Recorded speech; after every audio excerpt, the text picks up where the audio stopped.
8:10 is our time. While most know former NFL coach Tom Coughlin for his Super Bowl wins, his lasting legacy may be off the field. Through the Tom Coughlin J Fund Foundation, he has spent decades helping families tackle childhood cancer, not just during treatment, but through the most unthinkable losses of children. Later this month, on July 26th and 27th, the foundation will host its Remembrance Weekend for New York and New Jersey families, honoring all those people who, with such gut wrenching passion, have lost a child to cancer. From creative expression to peer connection, it's a weekend of healing, reflection, and continued support. Joining us now are Jane Pulzello, who's the managing director for New York and New Jersey, and Emmalee Tresnan, a certified grief counselor and program manager for the J Fund. Good morning. Thank you for coming on today. Morning, Good Ken. morning. Now, for families here in New Jersey and all across the region, share the mission of the J Fund and how Remembrance Weekend, which is coming up again July 26th and 27th, how Remembrance Weekend came to be. Well, as you said, for decades, Coach Coughlin has been helping families who are tackling childhood cancer.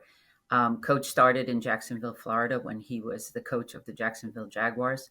And then 20 years ago, he started in New York and New Jersey when he was the coach of the New York Giants. The J Fund supports families who are tackling childhood cancer by providing financial, emotional, and practical support. And the goal is that they can focus on their child and not have to worry about anything else. So we pay household expenses, Ken, rent, mortgage, utilities, transportation, food, so they can focus on getting their child well. And once you are a J Fund family, you are always a J Fund family. So it's from treatment, from diagnosis, treatment, and beyond, as you said, we are there for parents so they can be there for their child. And Remembrance Weekend was actually started down in Jacksonville about 24 years ago when a social worker who worked very closely with the J Fund and who also lost her son to childhood cancer recognized the need for something like Remembrance Weekend for families to recognize and honor the children that they had lost who passed away. So she shared her thoughts with the J Fund, and 24 years ago, Remembrance Weekend was born. And we're thankful to have the same incredible, important program to be able to offer to local families, New York and New Jersey, thanks to our partnership with New York Life. That's awesome. I just, look, I don't have any kids. I have nieces and nephews, a lot of them, and I'm in love with them. And I can't even envision having to go through the trauma and the emotional, the gut wrenching day-to-day feelings of having a child with cancer, because a child represents innocence. Your whole life, our whole purpose of being here is to make sure that next generation comes up. And I think that's, and we'll talk, Emmalee could talk more to this. Obviously the psychology of it. Is that the reason why I guess it's so much more? Look, cancer is horrible. As they say, cancer sucks. It steals lives too young, too early. But specifically for children, it is so much worse because of innocence. So you're a child life specialist, a grief counselor. How does creative expression help families process and communicate their grief? Right. I think for a lot, like you said, it's not normal. It's not the normal path for a child to pass away, especially from cancer. So we want to provide a space that is comfortable for everybody to be able to express that grief. Grief can be really hard to articulate. So we want to provide those expressive outlets for all ages, whether that's caregivers, parents, siblings. We want them to be comfortable and safe to be able to express what they're going through. These are really, really big feelings and really big happenings in their life. So we want to give them those outlets. For example, one of our sibling groups, we will be doing a grief heart puzzle. So each sibling will receive a puzzle piece where they're able to draw out, write out, really express their grief in their own way on that puzzle piece. And then they'll work as a team to put the puzzle back together. So we'll see this large heart put back together of each individual's expression of their own grief. And in that, they're able to see that they are part of a community. They have peers surrounding them that understand their journey. Everyone's grief journey is individual, but they have peers in that room with them that understand that journey. It is amazing how some people shut down with grief. Some Mhm. people want to talk about it nonstop, although I think they're probably more in the minority. They kind of have to be pulled. And I know it's healthier to talk about it, to get it out. And some people find faith, some people lose faith. It's just a different thing for everybody. What kinds of feedback do you hear, either one of you, from families after attending a weekend like this?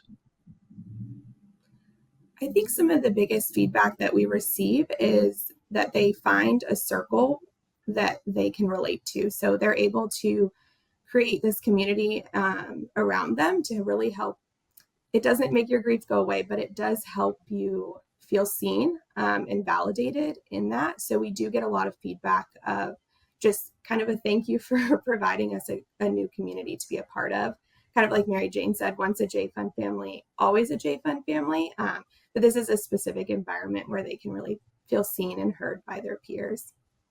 Yeah, I think a lot of people who are suffering with their family member, a child in this case, with cancer, a lot of people feel so alone because they feel that other people you can't empathize. They try, but you really can't because you can't understand if it's not your child. And I just know I have friends right now who have like parents who are dying. In the last week, it's like multiple. Oh, it seems everywhere I turn, I have another person who's losing a parent. And I feel for them and I try to be there for them. But that's the one thing I've heard from all of them in their grieving process as they're losing or lost their parents is they feel very alone. And I can imagine as a parent caring for a child, that must be the overwhelming feeling that these parents feel that this is their kid and no one else can understand the grief they're feeling. For families who are currently navigating a cancer diagnosis, what are the resources and the emotional support that the J Fund can offer them? So some Go of ahead, Mary the Jane. Yeah, Mary oh, Jane. sorry. I Some was of going the to support that we offer families is we just always want to be there for them. So whether that is providing the financial support, practical support, or the emotional support, we provide resources, food pantries, paying financial bills, things like that. So we really want to be involved and offer other events too. So bringing all families together again to just create that community for them. But we try to offer as many resources and support as we can. And Mary Jane, for you too, how do you feel the best way is to get the mission message out there to people to know that, this is a horrible thing, but you're not alone. How do you get that message across? Well, we welcome everybody, Ken, first of all, to go to our website, tcjfund.org, to learn more about the J Fund and what we do and what we offer. But as Emmalee said, it's really about the family unit. It's not just about the patient because sometimes the siblings get lost, the caregivers are overwhelmed.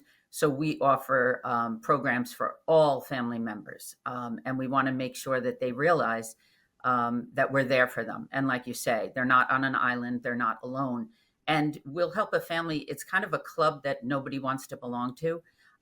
They start with us at diagnosis, and they're informed by their social workers at partner hospitals that we deal with in New York and New Jersey, that the J Fund exists and that we're there for them. But then things progress, and if things don't go the way we're all hoping for, now we have Remembrance Weekend to offer families, as well as we offer scholarships, parties for families. We have great partnership with the New York Giants, of course, still. And we have events that families can go to, but they go as a family unit. And Mm. Remembrance Weekend is just one more program, an important program and meaningful program. And in Jacksonville, we see that year after year, families come back to reunite with the families that they may have met the year before. So they really are forming this close bond and this community with these families who have gone through the most tragic loss. But they do see that there is a light, that they can share their grief, and there's a light after loss. And hopefully the J Fund helps them on that journey. We've had oncologists on this show before, and one thing I learned from them, something I never realized, is younger people, smaller humans, have metabolisms that are very fast, and cancer tends, in general, not always, but tends to run very fast. and in younger people, in little kids, as opposed to an elderly person. So an elderly person diagnosed with, say, a man diagnosed in their 80s with prostate cancer could live 10 years. A baby diagnosed with, say, a brain cancer, it could go in a few months. And I think that must have so much more of an impact of the rapidity, where like 1 minute my child's fine, the next minute, what happened?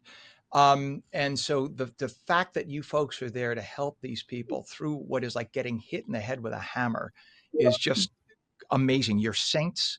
Thank you for being there and for helping these families and getting them through what is just a life altering, mind boggling experience. And God bless you, really, for what you do. Mary Jane Pulzello, Managing Director for New York and New Jersey, and Emmalee Tresnan, Certified Grief Counselor and Program Manager for the Tom Coughlin J Fund Foundation. Go to their website, donate, and if you need them, they're there to help you. Thank you both for joining us this morning. Come back again, please. Thank you Thank you. so much. You bet.